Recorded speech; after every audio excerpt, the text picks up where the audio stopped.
História, é muito bom ter você aqui para mais uma videoaula especial. Meu nome é Fábio Ribeiro, sou professor de História e esse canal te ajuda em vários objetivos. Eu criei esse canal para produzir conteúdo totalmente de graça, para te orientar, seja numa prova militar, seja num concurso civil, seja numa prova do vestibular, ou seja para a sua vida também.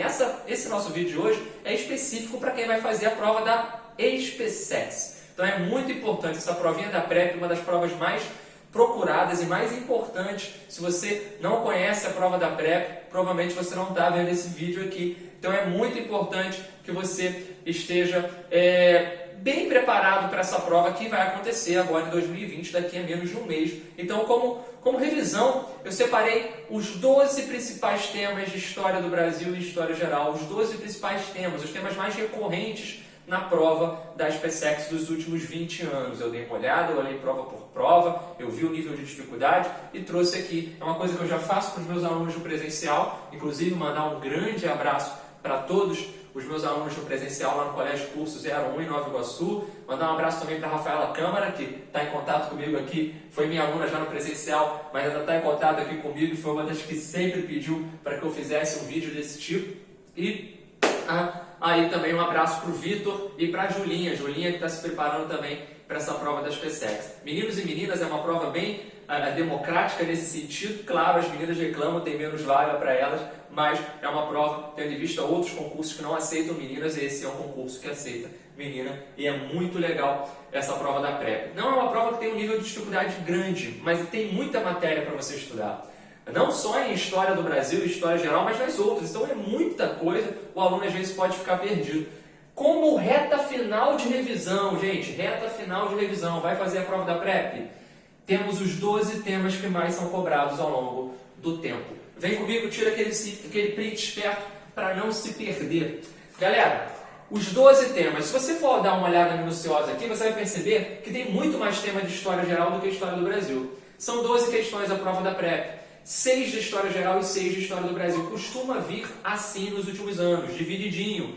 Antes não era uma realidade.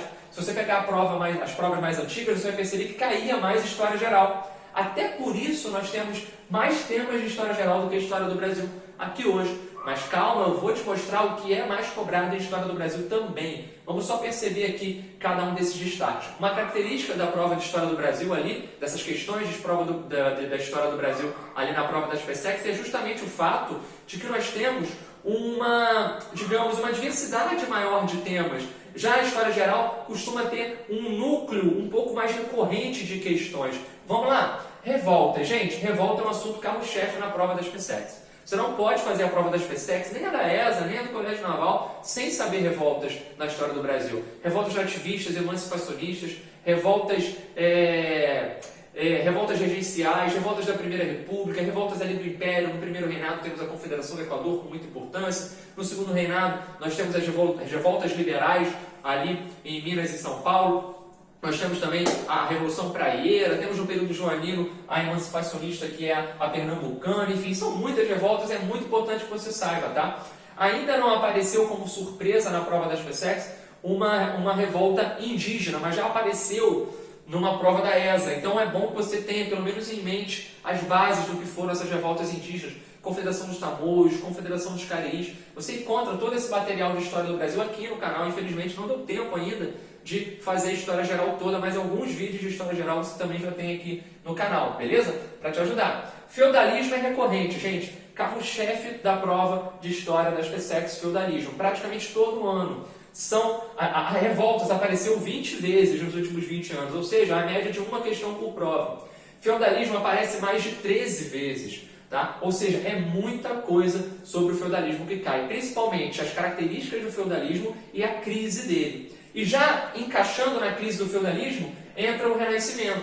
O que cai sobre o Renascimento? Os 3 renascimentos que a gente costuma falar e debater o tempo inteiro. Renascimento comercial, Renascimento urbano, assim como o Renascimento cultural. É muito importante que você tenha conhecimento sobre autores, sobre obras, sobre características desse Renascimento cultural, sobre características do Renascimento comercial e urbano, esse momento de transição entre a Idade Média e a Idade Moderna. Foco também aqui, com um adendo, apareceram 2 vezes questões sobre cruzadas. É importante a gente dar uma olhada sobre as cruzadas tudo nesse contexto aqui do feudalismo fortalecido e também da Baixa Idade Média, que é essa transição ali para o período da Idade Moderna, entra o Renascimento e entra muita coisa. O Iluminismo é outro tema muito recorrente na prova das PSECs. Tem que saber, gente, muito importante. Autores, teorias, as diferenças entre os chamados autores do liberalismo político, liberalismo jurídico e liberalismo econômico, e também um comparativo que às vezes a prova te pede, a banca é bem maldosa até nesse sentido, ela coloca autores das doutrinas sociais mais para frente, ela coloca autores de como Karl Marx, Engels, o Karl Marx, o Friedrich Engels, o próprio Bakunin, o anarquismo, ou seja, nós temos outros autores que aparecem, o Charles Fourier, o Saint-Simon, né? Outros autores do século XIX que acabam aparecendo, meio que num comparativo com o iluminismo. Então é bom você estar ligado nessas perspectivas. O iluminismo cai bastante. E expansão marítima é história geral, mas se relaciona com a história do Brasil, porque algumas questões fazem com que você tenha um conhecimento sobre o que foi essa expansão dos portugueses para a América. Você que começa a estudar a história do Brasil a partir da expansão marítima. Então, ó, já está sabendo que aqui nós temos um importante destaque para você perceber. Então, características da expansão marítima, motivações, consequências, por que Portugal foi pioneiro, por que a Espanha foi pioneira, enfim, isso é muito importante que a gente perceba, beleza? E, inclusive, embutido nessa questão de expansão marítima, a gente acaba entrando em outro tema, que é o tema das chamadas colonizações na América. Às vezes, algumas questões acabam te perguntando sobre como foi a colonização inglesa, como foi a colonização espanhola e como foi a colonização portuguesa, às vezes até um comparativo. Tenta pegar sempre o macete de que você já conhece muito bem, por estudar a história do Brasil, o modelo de colonização brasileiro. O modelo de colonização no Brasil, né, o que Portugal faz no Brasil, é muito próximo com o que a Espanha faz nos outros países da América do Sul. Então é a gente perceber só as diferenças, só os modelos, o tipo de mercantilismo. E por falar em mercantilismo, a gente vai ver que ele também é um dos assuntos mais cobrados. Voltando, Revolução Francesa cai também de forma recorrente, principalmente as fases da Revolução Francesa. Muito importante você saber o que aconteceu no período jacobino, o que aconteceu no período girondino, o que acontece no início da Revolução, é importante que a gente tenha essa consciência. Reformas religiosas, cai também de forma recorrente. Bem importante você saber isso. Você vai pegar lá as questões antigas e vai ver. Cai muita coisa sobre a reforma de Martinho Lutero, a reforma do Calvino, a reforma anglicana. Nós temos também que estar ligado na contra-reforma, então por isso que eu falei nas reformas religiosas, porque a contra-reforma entra também. Isso é bem importante que a gente perceba. Mercantilismo e absolutismo. É bem importante a gente perceber essa fase de formação dos Estados Nacionais modernos. Costuma cair com bastante frequência características do mercantilismo, características do absolutismo, inclusive com teóricos do absolutismo aparecendo, Thomas Hobbes, né? É bem importante a gente estar ligado nessa parte dos teóricos do absolutismo, porque eles acabam, né, criando uma base para a formação absolutista, Jacques Bossuet, enfim, são vários. Revolução Americana, ou a independência das 13 colônias, muito importante. A Revolução Americana é muito cobrada no que diz respeito às leis que foram aos poucos implantadas pela Inglaterra na colonização ali no que hoje é os Estados Unidos. E aí essa resistência contra essa colonização. Cai bastante a Revolução Americana. Já a história do Brasil, a Nova República Brasileira apareceu 5 vezes. É um tema muito recorrente. Das 5 vezes que apareceu, 4 foram sobre o governo Sarney. Outras foram relacionando ali o governo Sarney com outros planos. Inclusive já caiu o plano real. Cuidado com a maldade. Itamar Franco é o pai do real. Não é o Fernando Henrique Cardoso. Enquanto presidente é o Itamar Franco. Fernando era ministro ali naquele cenário. Cai bastante. Segundo reinado, cai muito questões sobre tarifa Alves Branco, leis abolicionistas. Cai muito sobre a crise do segundo reinado. Então você tem que estar atento a isso também. Revolução Industrial é um empate técnico aqui, porque no 12º lugar nós temos a Revolução Industrial, nós temos a Primeira Guerra Mundial, nós temos as Revoluções Inglesas e nós temos aspectos da colônia brasileira. Aspectos da colônia brasileira eu juntei, por exemplo, 2 sobre capitanias, aí cai 2 sobre governo geral, aí cai uma sobre mineração, aí cai 3 sobre tratado, ou seja, costuma vir bem dispersos os temas de história do Brasil no que diz respeito à colônia, então é importante você estar ligado. Mas por que eu escolhi Revolução Industrial? Porque a Revolução Industrial está caindo mais recentemente. Eu olhei os últimos 20 anos, então recentemente tem caído mais a Revolução Industrial. Causas do pioneirismo inglês, consequências desse pioneirismo, E aí muitas questões fazem um vínculo da Revolução Industrial com a Revolução Inglesa, com as revoluções inglesas, então é importante que você esteja ligado nisso também, beleza? Um outro assunto que também nos últimos anos tem caído com maior frequência é o fim da União Soviética, ou ali a crise da chamada Guerra Fria, a crise do bloco socialista a partir da década de 1980. Então é importante que você esteja ligado nisso. Fim do Muro de Berlim, desestruturação, o caso polonês, sindicato de solidariedade, tudo isso você vai perceber com muita facilidade, uma pequena leitura você já tem o destaque dessa matéria. Eu vou estar fechando a História do Brasil ainda essa semana, é o meu desejo, e partindo para a História Geral, para que a gente possa fazer pelo menos algumas recuperações de temas que são mais cobrados aí dessa prova das PSECs. Não é uma prova difícil, mas como eu falei, tem muitos temas. Então, aqui não é tudo que você tem que saber para a prova. Não é tudo que você tem que saber para a prova. Só, professor, se eu souber esses 12 pontos, eu estou tranquilo? Não, não tem como. O concurseiro tem que fechar o edital. Claro, você está nessa pegada aí, às vezes, há mais de um ano, então é importante que você feche o edital inteiro.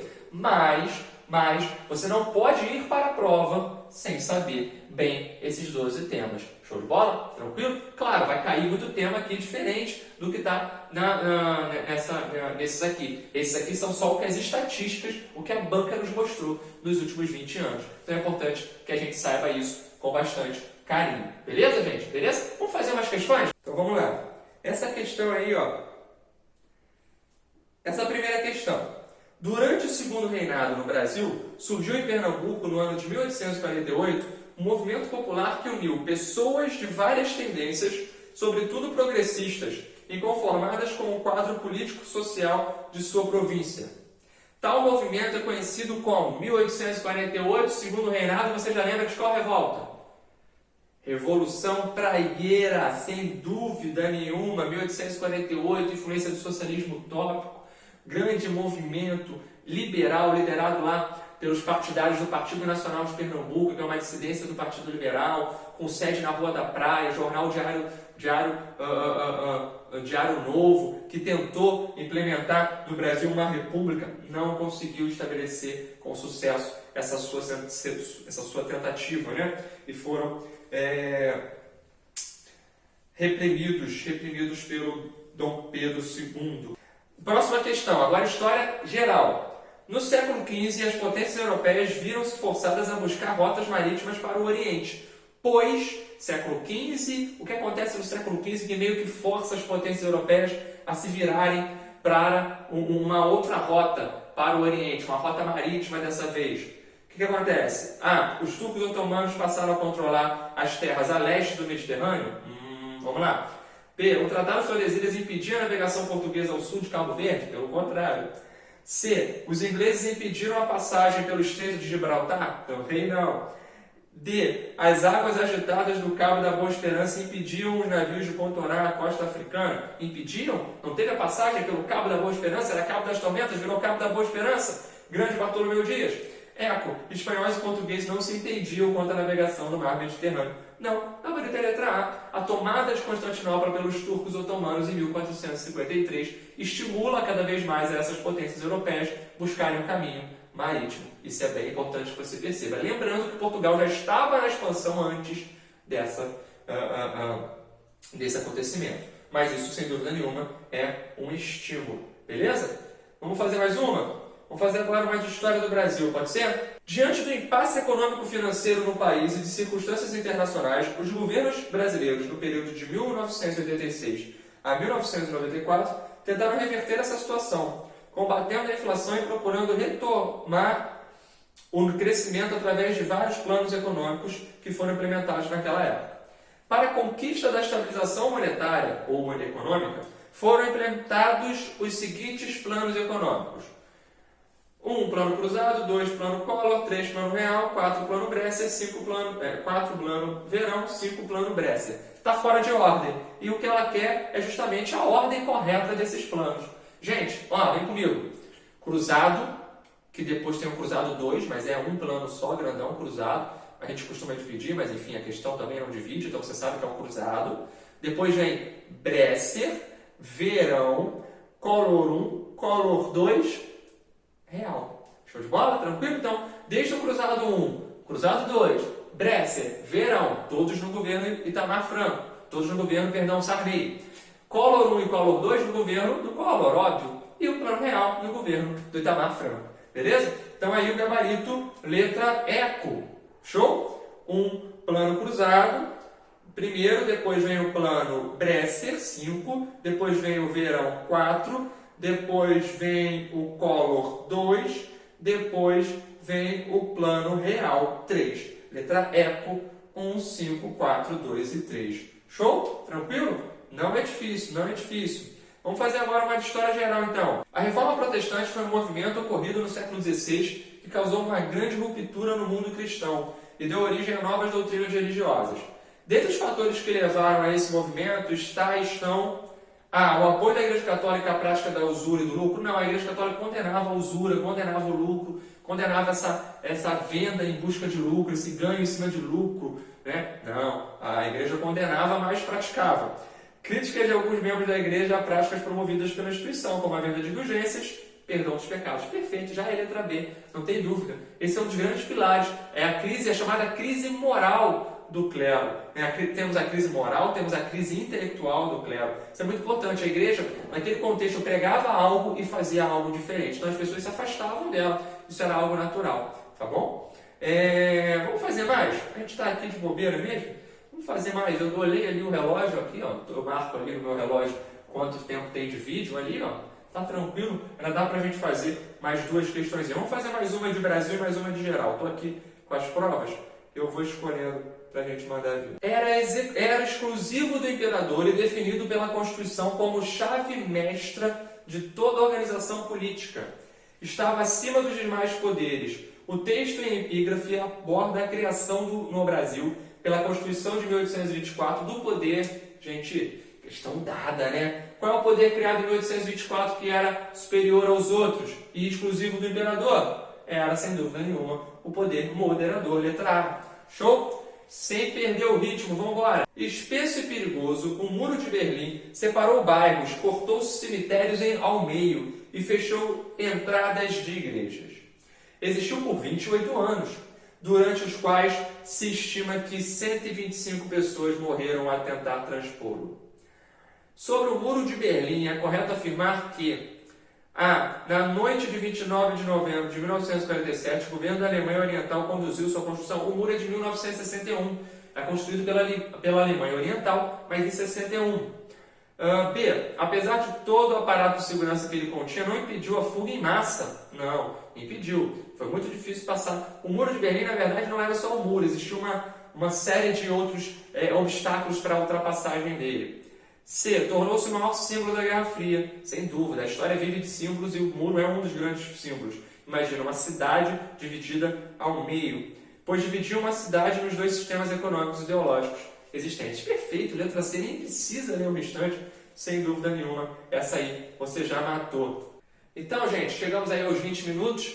Vamos fechar o nosso vídeo. É basicamente isso. A gente tem aqui os temas que são mais cobrados nos últimos anos. E eu tenho certeza, se você mantiver uma calma e souber ali controlar suas emoções, a prova vai passar batido e vai ser tranquilo aí, para que você consiga essa aprovação, beleza?